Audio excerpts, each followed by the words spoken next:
I love the Elder Scrolls, but even I have to admit that there are some extremely dumb quests. Some of them are so dumb it beggars belief that they actually exist in the game. So without further ado, I'm going to go through the top worst quests in the entire Elder Scrolls series so far. Many people complained that Skyrim wasn't hard enough. The map markers and the fast travel made completing quests too easy, some would argue. However, I want to argue that in relation to one quest, the complete absence of quest markers or any hints at all made it completely stupid. Of course, I'm talking about the quest where you have to collect 24 stones of Baron Zaya. These tiny gems are dotted all around Skyrim's massive map in seemingly random places, making it virtually impossible to actually find them all without the help of an online guide or cheats. Truly, this quest feels like a badly made mod and is undeniably one of the most tedious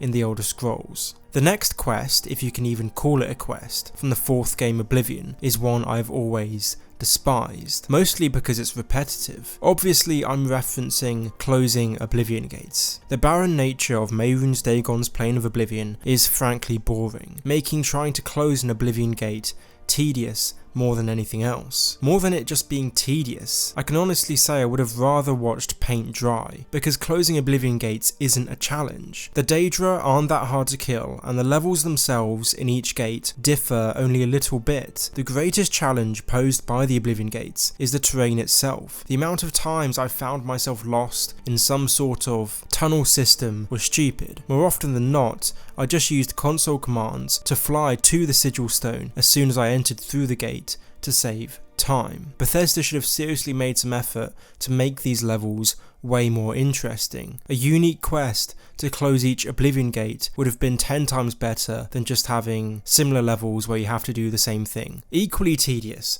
were any quests in Morrowind that involved getting someone to follow you. Morrowind's age is evident when it comes to its NPC AI. There's a 99% chance of a follower getting stuck, lost, or killed in the game because the scripting is so bad. You have to walk at a snail's pace to successfully walk with them. In conjunction with the already slow pace of movement in Morrowind, that means that quests with followers involved take about 10 times longer than they should. I love Morrowind to bits, it's my favourite Elder Scrolls game, but Jesus Christ, sometimes it does test my patience. So if you think Lydia is bad, then wait until you play Morrowind. Next, we have the infamous quest that has the player collect 30 Crimson Nirn roots in Blackreach. This quest, called Return to Your Roots, is started when the player collects a Crimson Nirn root, but rather than just having to harvest one, you instead have to spend hours searching the ruins of Blackreach in search of 30 of these stupid plants. And the reward isn't even that good. You get the passive effect Sindarian's Serendipity,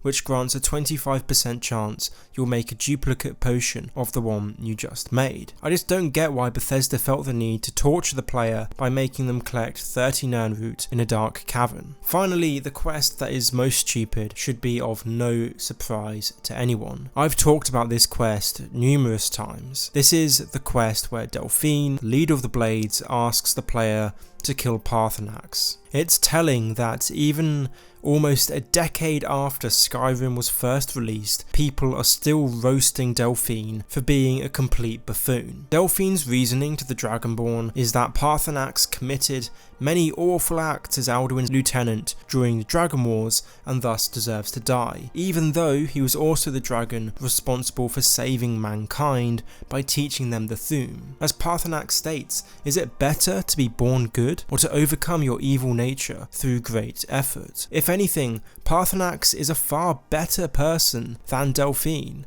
Paarthurnax struggled against his provenance to become the upstanding being that he is, and who is Delphine to question him? If the god Kyne can forgive Paarthurnax, then surely Delphine should as well. Honestly, Delphine's justification for killing the dragon amounts to nothing more than blind, irrational hatred. I think that she's worried that she can't control Paarthurnax. Rather than seeing an opportunity to make a powerful ally in the old dragon, she instead decides it's more important to settle a score for the sake of her pride. Safe to say, this is the most stupid quest in the Elder Scrolls series because of how attached the players become to Paarthurnax. It's just silly for Bethesda to ask the player to kill the character they're probably most attached to in the game. It would be like CD Projekt Red asking the player to kill Ciri or Vesemir in The Witcher 3. It just doesn't really make sense. It's a moral dilemma that is just pointless because the choices available are so stupid.